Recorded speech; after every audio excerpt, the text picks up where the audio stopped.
Esu Eglė Kliučinskaitė, aplinkos ministerijoje atlikau projektą Žiediškumo link Lietuvos statybų sektoriuje.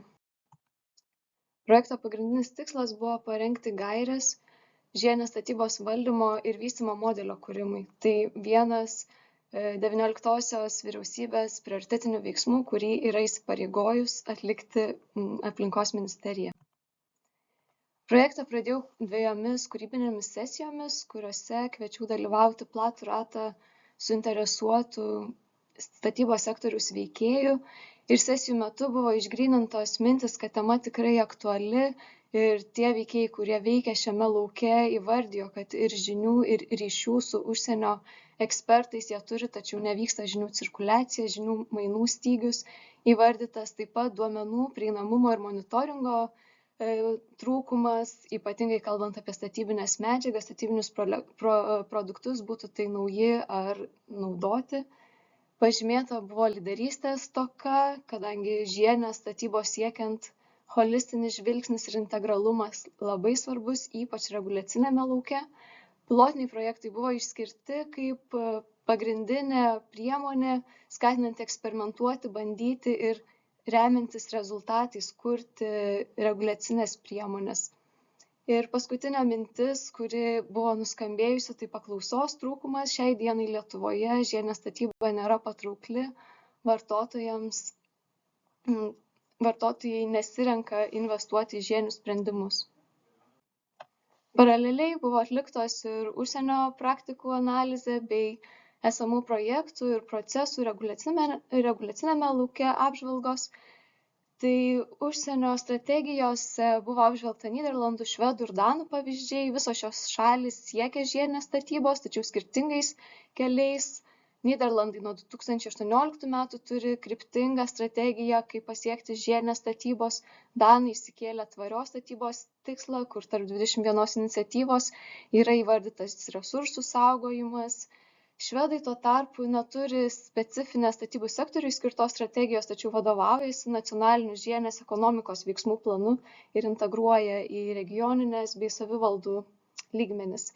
Tačiau nors modeliai skiriasi, visos šios šalis pažymi rodiklių ir duomenų svarbą, tai būtent kaip pamatuoti, kad produktas, statinys ar teritorija yra žiediška.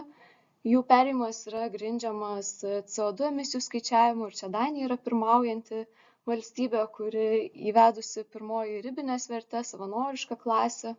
Tai pažymi ir vartotojų sąmoningumą bei privačių įmonių, nevyriausybinių organizacijų aktyvumą viešinant, edukuojant ir atliekant pilotinius projektus. Šiuo atveju Lietuvoje matome, kad žiedinė statyba yra tema, kuri neturi šeimininko.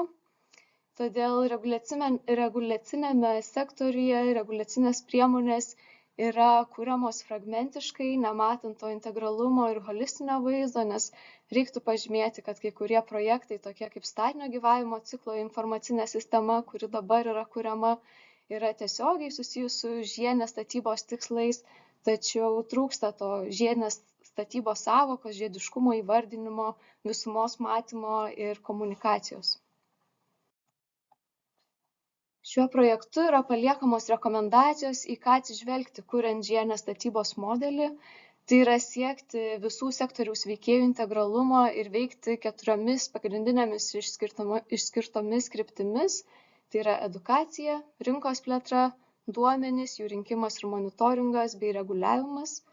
Taip pat įvardijamos sektoriaus veikėjų atsakomybės, kur matoma, jog valdžios institucijos, būtent aplinkos ministerija, turi ypatingai didelę įtaką, kurdama teisėkūros sprendimus bei burdama nacionaliniu mastu žiedinės statybos veikėjus. Taip pat projektu paliekami rekomendaciniai žemėlapiai ir gairės, kaip siekti ir kurti žiedinės statybos modelio turinį. Tai atsižvelgiama į pagrindinius procesus, kurie yra aktualūs žiediniai statybai, tai nauja statyba, rekonstrukcija, eksploatavimas, griovimas, atliekų prevencija, tvarkymas bei produktų gamyba. Pirmuoju žingsniu yra raginama suburti už tai atsakingą komandą tarp skirtingų politikos grupių, tarp skirtingų institucijų ir įsivardyti bei reglamentuoti sąvokas. Šie rezultatai projekto ir gairės yra perduotos Aplinkos ministerijos architektūros ir statybos politikos grupiai. Šio projekto metu kilus iniciatyva, kurios rezultatų nespėjom sulaukti, išteklių inventorizacijos studiją planuojame griauti pastate ir planuojama, kad studija įvyks šį rudenį ir tikimasi, jog ji taps pagrindu toliau formuojant griovimo procesą, kad ji bus laikoma pavyzdžiu, kaip praktiniai duomenys ir studija gali būti integruoti į teisėkūros procesus, bei tarnaus kaip informatyvus pavyzdys edukaciniai komunikacijai. Tad šis projektas matomas kaip žiedinės statybos katalizatorius ir tikimasi, kad gairės rekomendacijos padės sukurti aktualų ir veiksnų žiedinės statybos modelį, o įvykdytų kūrybinių dirbtuvių metu pasiekta sektoriaus dalyvių įtrauktis bus tęsiama ir toliau. Tai ačiū už dėmesį, jeigu kyla klausimų, rekomendacijų ar pasiūlymų, susisiekime, o projektą toliau tęsti palieku Aplinkos ministerijai.